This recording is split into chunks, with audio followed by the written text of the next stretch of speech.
Hello. Welcome to the Context Machine. This is Bryan Chaffin. This is episode 621 of the Context Machine. I'm gonna listen. John, what's your name? Jeff? You're Jeff, right? I'm gonna get this down. I'm gonna get this opening script down any day now. I believe in you, and I'm just glad that you were able to pencil me back into your schedule again. Yeah. By the way, everyone, I'm Jeff Gamet. Check out our website, contextmachine.io. Blah, blah, blah. You can also use contextmachine.io to reach out to us, or you can find us on post.news or Mastodon at Context Machine. Yes, you can. Yes, you can. Hey, welcome back. Thank you. Thank you very much. I appreciate that. I believe there was something that happened while I was out. Yeah, I got to hang out with cool people, Patrice Brandamore and Dave Ginsburg. Right. I want to thank them for subbing in for me. It was really cool. And seriously, Patrice, Dave, thank you so much. Yeah. You rock. Yes, very, very much so. And then I believe the other thing that happened was I know that you talked about the Vision Pro. Mm-hmm. Okay. Yes. And I don't know. I didn't listen to the show. Well, to be fair, why should you? I mean, you weren't on it. That's a really good point. So what did you and Dave talk about? We talked about the things that Apple announced at WWDC that people are looking at and considering as things that are Sherlocking stuff that's already out there. I'm going to go back and listen to that then. Yeah, it was fun. Even though you already talked about it with Patrice, Vision Pro. Yeah, Vision Pro. I thought there were a couple of aspects of Vision Pro that are interesting to me, and that's all that matters. That is all that matters. Yeah. Yes. Now, just so you know, the conversation you and I will have, it will be different from the conversation Patrice and I had, because she came into that discussion with a really interesting perspective. Yeah, so stop. That's full stop. There we go. It's going to be much different than your conversation with Patrice, because she came in with something interesting to say. Because she had something intelligent to say. Right. Which I am so thankful she did. I'm at a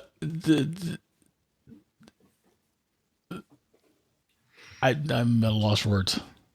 No, okay. I'm circling the date on my calendar. Bryan Chaffin at a loss for words. Yes. Couldn't be more frequent these days. Yeah. Well, this is what we get for working off script. Okay. Yeah. So here's the thing. First of all, I think I'm going to throw a wrinkle in, because I know what we're going to talk. We're going to talk about Mark Zuckerberg and let the conversation springboard from that. That sounds awesome. Right. But yeah. I'm going to immediately throw a side rail in.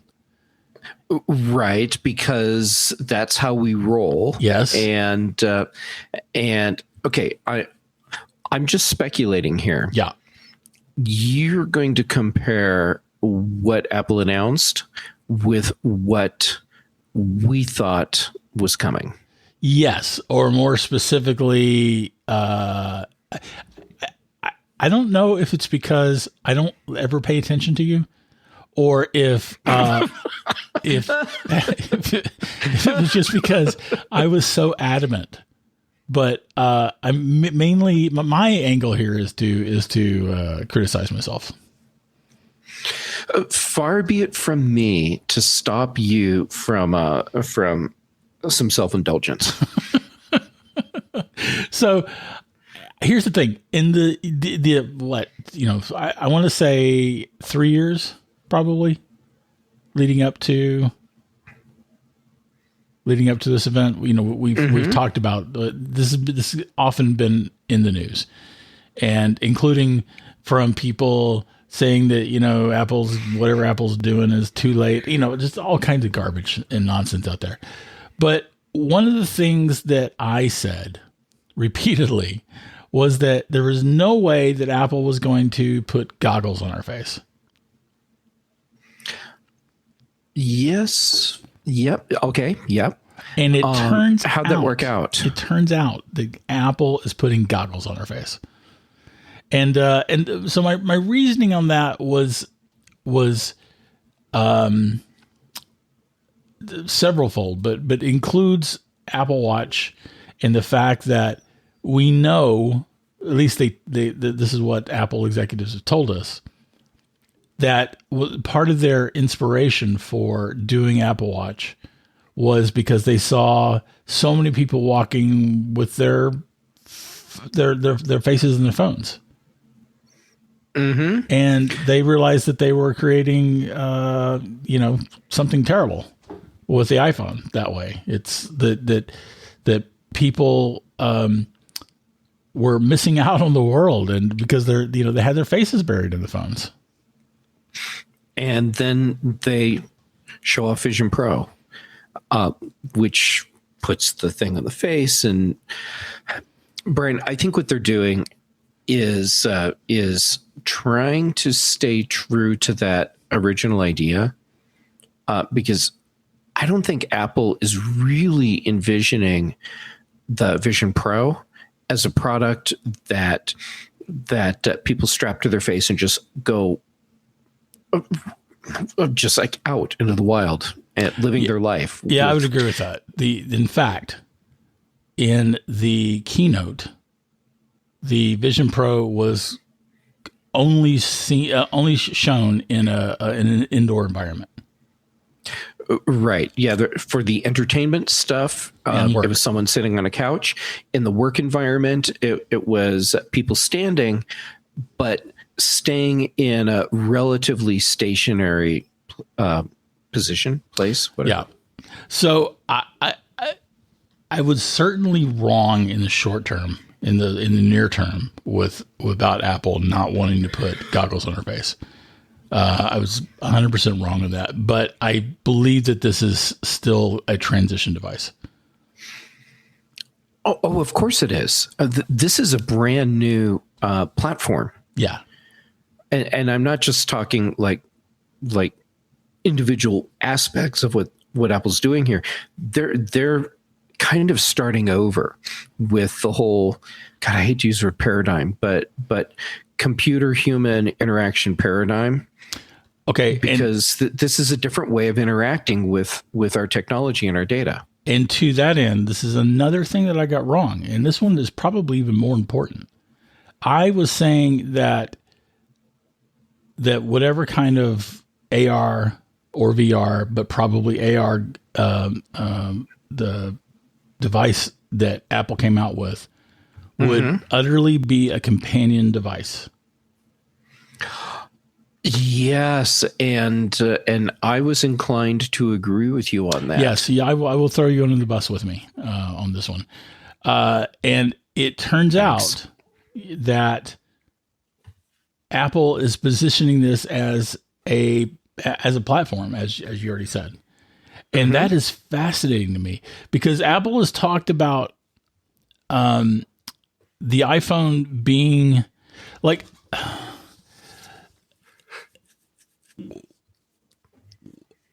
Apple has talked about like the iPhone being the center of our digital lives, right?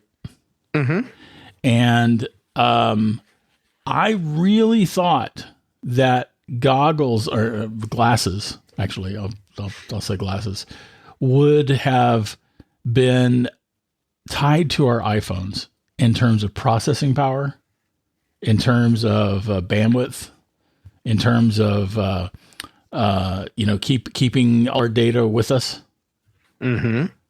And that's not the direction that Apple went. And that one surprises me way more than me being wrong about the goggles. Yeah, had Apple done exactly what you just described and shown that off at WWDC, I would not have been surprised at all. But what they did show off, to me, it looks like Apple is letting everyone know where they see the future of human computer interaction going. Yeah. And don't get me wrong, the fact that Vision Pro is a companion device for I mean, or really in many ways, it's going to make our iPhones, iPads, and Macs companion devices. Yeah, I can see that. All right, I'm going to toss a question at you. Yeah. And this comes from a statement Patrice made when she was on the show. And she said that she sees Vision Pro as an indication that the iPad is going to get phased out. And it's not like today or next year. It'll probably be several years down the road. But the iPad is going away. And whatever we used it for, Vision Pro will take its place. No, I don't think that iPad. I don't think that anything is going to go away. I think the Vision Pro is, and including the subsequent Vision, right? Mm-hmm. You know, and whatever other devices, you know, there will be multiple tiers. Like, so Apple is to me is clearly coming out with this product. Oh, by the way, I don't know if I told you this. I was told that Apple had introduced this thing at $35,000. What's a decimal point between friends? And I'm like, wow. I was surprised because it's like, really, I guess, you know, they're really embracing the fact that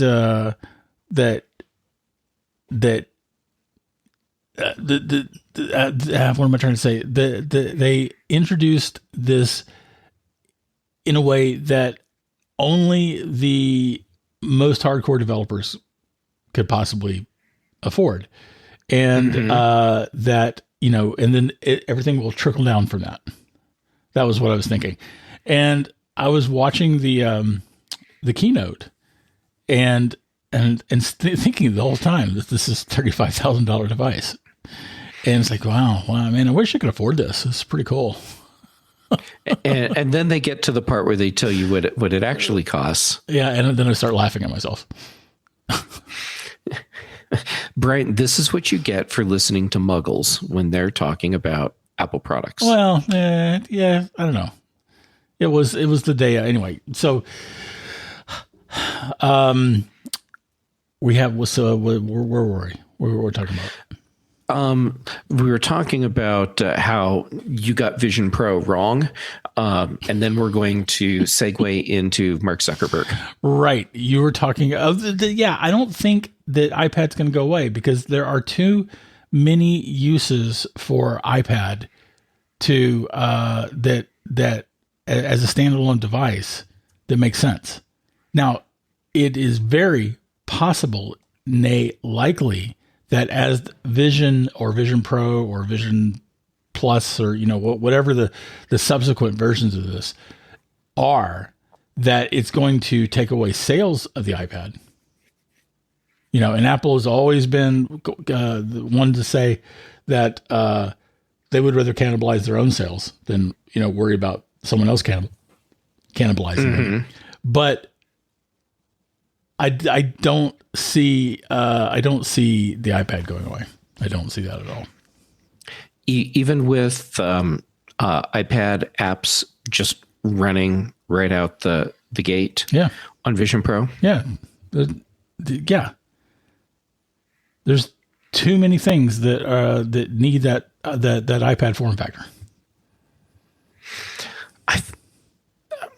I'm with you, and at the same time, I'm feeling like the iPad is kind of caught in the middle now because a lot of the things an iPad form factor would be necessary for, that's handled by an iPhone. And for the other things that the iPhone can't handle in that form factor, the Vision Pro will. Yeah. I'm looking forward to this mea culpa. I don't know. What's the time frame? But At least 5 years, probably longer. Okay, 5 years. So what is that? 2028? Yeah, 2028. 2028. I am going to. Are you putting it on your calendar right now? Yes. Excellent. 2028 will roll around and you'll be like, so Jeff, you remember how 5 years ago you said Patrice said this thing, and you're like, yeah, maybe she's right. Yeah. And then you'll do that kind of honk laugh thing you do. And I'll be like, yeah. And I'll be like, what are you even talking about? See, Jeff and Patrice, iPad gone. Okay, here we go. That's my short entry. And in parentheses, I'm assuming you also put, they are wrong. No, I'm not, because I could well be because wrong. It'll be obvious. Patrice said, and Jeff agreed that Vision Pro will replace iPad over time. Okay. This was I have spoken. Was in 2023. Now, to be fair, Apple did replace the iPod with the iPhone, right? So Apple is clearly willing to replace the iPad, but there are like far too many things that that tablet form factor works for. I'm curious to see if either of us changes our opinion on that after Vision Pro launches. Yeah, that's true. Yeah, what we're thinking today is probably not going to bear much in reality to what we're thinking at that time. Yeah. Okay. Yes. All right. So now let's get on to the important thing of mocking Mark Zuckerberg. Oh, I am all on board for this. Did you see this nonsense about him and Elon Musk getting into a fight? Okay, so it's more like Zuck decided to pick a fight with Elon, and Elon's like, huh? For those of you that aren't up to speed on this, Zuckerberg, Meta is saying that they're going to launch a text-based microblogging platform, for lack of a better term. And the speculation is that it could launch any day now.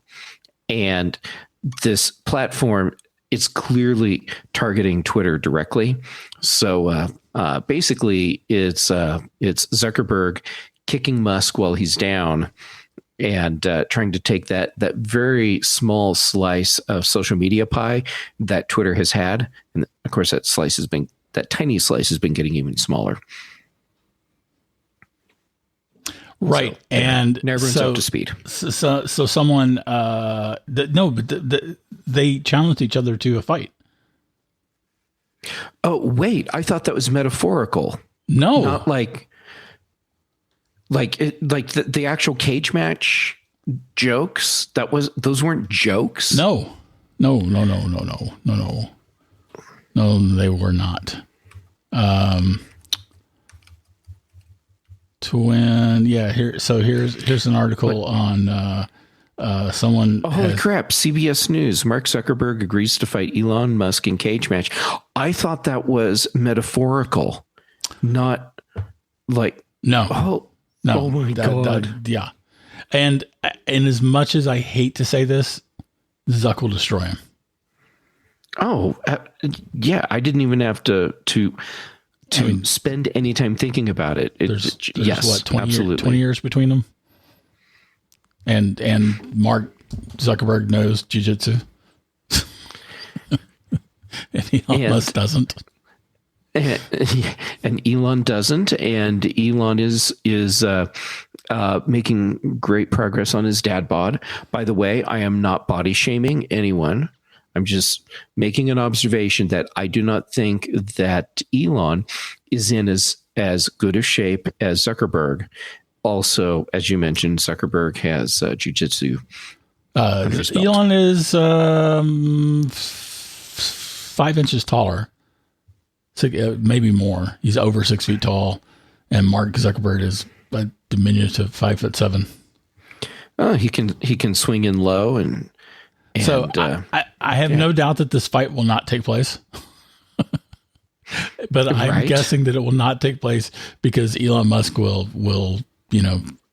try to laugh it off. Yeah. He'll show up with a sink again and everyone will be like, dude, the joke didn't work last time. It's not going to work this time. Oh yeah. I forgot about that. So anyway, there's that. But in addition to that, there is Mark Zuckerberg's reaction to Vision Pro. And I find it embarrassingly laughable. What it really does, it reminds me very much of what every single CEO of every single market that Apple has entered, the CEO of the leading company that yes. and Apple has entered, and they've all said that Apple, what does Apple know about making phones? Apple, well, they can't make netbooks, and just, it's always the same thing. And why would someone spend $500 on an MP3 player? Yeah, all of that stuff. Yes. So anyway, let's read his comments. This was apparently from a meeting with Meta executives. And he said, Apple finally announced their headset. So I want to talk about that for a second. I was really curious to see what they were going to ship, what they were gonna ship. And obviously I haven't seen it yet. So I'll learn more as we get to play with it and see what happens and how people use it. From what I've seen initially, I'd say the good news is that there's no kind of magical solutions that they have to any of the constraints and laws of physics that our team haven't already explored and thought of. They went with a higher resolution display, and between that and all the technology they put in there to power it, it costs 7 times more and now requires so much energy now that you need a battery and a wire attached to it to use it. They made that design trade-off, and it might make sense for the cases that they're going for. But look, I think that their announcement really showcases the difference in the values and the vision. Values and vision. That our companies bring to this in a way that I think is really important. We innovate to make sure that our products are accessible and affordable to everyone as possible. It's grammatically borked. And horrible. That is a core part of what we do. And we have sold tens of millions of Quests. More importantly, our vision for the metaverse and presence is fundamentally social. It's about people interacting in new ways and feeling closer in new ways. Our device is also about being active and doing things. By contrast, every demo that they showed was a person sitting on a couch by themselves. I mean, that could be the vision of the future of computing, but it's not the one that I want. There's a real philosophical difference in terms of how we're approaching this. And seeing what they put out there and how they're going to compete just made me even more excited, in a lot of ways optimistic, that what we're doing matters and is going to succeed, but it's going to be a fun journey. So, yeah. I first of all like his statement. These comments were very defensive, which is fascinating. Oh, yeah.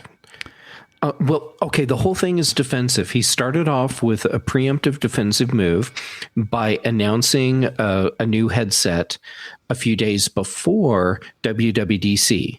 It's this $300 or $400 I think it's $300 headset that isn't going to be available until like late fall or something. Okay.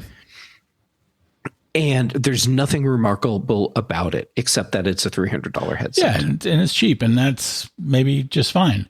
But I believe that everything that they're doing is still focused on virtual reality, isn't it? Yeah, it's virtual reality, and it's a more casual use device, meaning you're using it for more casual activities. Yeah, it's hanging out in the metaverse. It's interesting to me, or playing games, that he wasn't focused on the fact that Apple is looking at AR, and that he is looking at AR. Sorry, that Apple's looking at augmented reality and he's looking at artificial reality. Yeah. Yep. And he points out that this is a different product, and is probably going for a different demographic. And so my next logical step from that would be, therefore, these are not comparable products. And so he should have just done his first paragraph and then stopped right there. Everything else after that was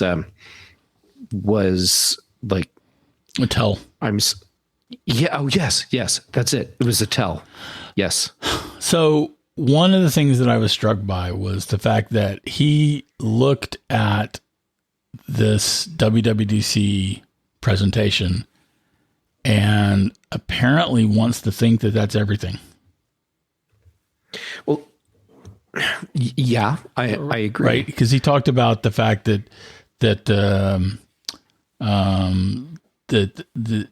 they were showing it in a essentially like a single person use case, and I don't think that that's the entire story. And I don't think that anything that, I mean, it was a 10-minute presentation, wasn't it? Maybe 15 minutes. It was long for Apple. It was long, but it was also introducing a whole new product category and a whole new platform. Yeah. And it's nowhere near ready to ship. So like,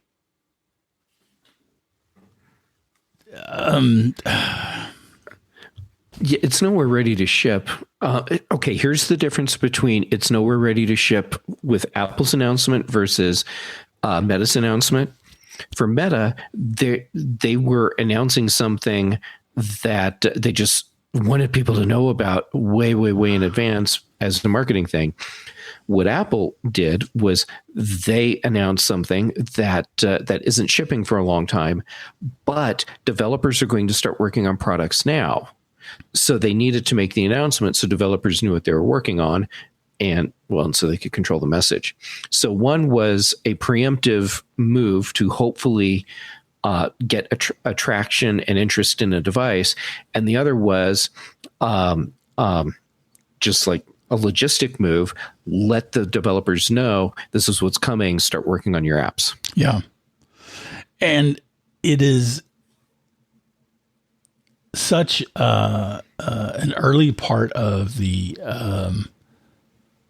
of this product launch. I mean, this product launch is going to be years in the making. Oh, of course. I mean, look at Apple's other products that they have released. I almost said in a recent history, but holy crap, the iPod, that's not recent history anymore. The iPhone, these are products that evolved, and then the iPad came into the mix.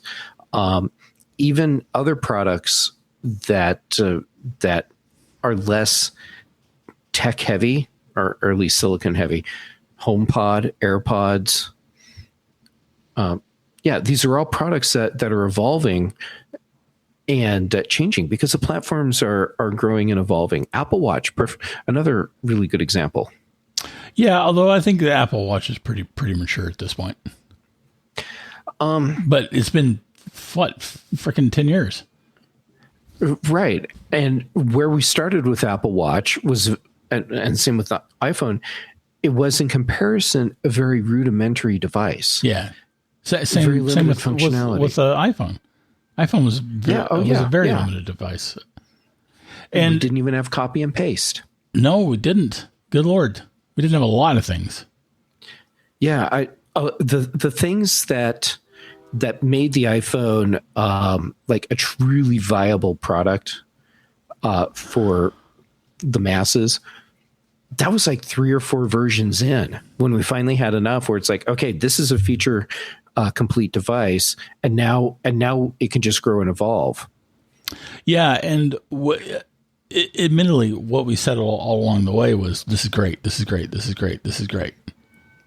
Right, and it still is, and there's still improvements coming, but they're not the massive changes that we were seeing early in the iPhone development phase or release phase. Right. That's where we are with Vision Pro. Right. And don't forget too, this price point. I mean, this is so far away from anything that the masses could afford. Yes. That's going to, the masses are going to have to wait for Vision, or, whatever it's called. Yeah, I think that you're right. The number of people that will be buying Vision Pro early on, it's a subset of Apple product users. And this is something that Meta could pivot on, but the difference between Quest, or what are they even calling their platform these days? I think they're just calling it Quest. Okay, let's just go with that. Sure. People know what we're talking about. whoever, whatever. Okay. So, Quest is something that you put on for a limited duration. Yes. That is absolutely true. It's not comfortable to wear for a very long period of time. And part of that is because it's all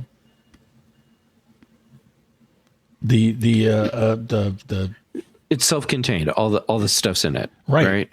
And that's not comfortable to do, at least in my opinion. Don't get me wrong. I've never used Quest, so I don't know. Maybe it's amazing. But my experience using Quest is it's uncomfortable to wear. It's heavy, and you're not cord free because your Quest is still tethered to a PC. Plus, you have the little like joystick controllers that you have to have in your hands, so that you can you have buttons, so you can like trigger things, and that's how it senses your hand motion and arm motion. We're talking about something that's not in the same product category. Yeah, it's really not. It's really, really not. And Vision Pro is something that I could see developers. Okay, keep in mind, I haven't worn these things, so I don't know what it's like. But developers or someone who is choosing to work in that environment could well put them on for 6 or 8 hours a day. And I don't know if you'd want to wear it that long. However, your point stands. This is a product that's designed to be comfortable to wear for longer periods of time. Yeah. Well, and it's capable. You're capable of wearing it for longer periods of time because you can see the rest of the world. Mm-hmm. You're not just stuck in some virtual environment. Right. And yes, it's what, a 2-hour battery life. But the cord to the battery is detachable. So potentially we could be looking at bigger batteries. So you could go longer using it. Also, there's no reason why you couldn't just have a constant power source. Like if you're if you're working at a desk or something where it plugs into the desk and then it's not even using battery power. Yeah. Yeah. So all in all, I found Zuckerberg's knee-jerk reaction to be shockingly stupid. Kind of like Zuckerberg is. He's shockingly stupid. Shockingly unwise. Yeah, he doesn't have the life experience to go along with the position that he has found himself in. Oh, come on, man. You're shortchanging my quote there. No, I was just adding a little extra perspective. Your quote absolutely stands. No, what was my quote? He doesn't have the wisdom to wield the power he's amassed. There we go. Yes. Yeah. Yeah, and this reaction to I feel like, unless, don't get me wrong, it is entirely possible that Meta will pivot and maybe fully embrace AR instead of VR. And do all the things that they need to do to compete with Vision Pro or stay ahead of Vision Pro or whatever else you want to say. But I think that this is going to look that we're going to be able to look back at this in time as the the comments from BlackBerry and Microsoft, BlackBerry and Microsoft. Oh, Palm, yeah, all three of those companies, and all the netbook companies. Yep. Never forget that Apple was downgraded for not announcing a netbook strategy that wouldn't cannibalize MacBook sales, whatever that means. Right, and look at that product category today. It's still there. Are there netbooks still available? Yeah, you can still buy netbooks, but that's basically been eaten up by Chromebooks. Yeah, and those are disposable products. I mean, like, seriously, disposable products. Yeah, all these schools that bought or have been buying tons of Chromebooks for students, they get a year, maybe two, out of them, and then that's it. They're trash. Yeah, good times. Good times. Yeah. All right. I think that's it. What do you say? Yeah, I think we've done a great job of talking through all this today. Go us. Done a great job of calling me an idiot. Yes, but that's a good thing to do. I didn't call you an idiot, but I did let you. I see what you did there. And that's this week's Context Machine. If you have anything to comment on that or question, write us at ACM. No, good. Don't do that. Write us at, let's see, what is Context Machine Podcast at gmail.com. Yes. Or contextmachine.io. I am Geek Tells, you're Jay Gammett, right? On the various socials. Yep. Yep. Our bandwidth is provided by Cashfly. The bass is by Dr. Boom. Recorded Dr. Boom for this, just for the show. And believe it or not, that's it for this week.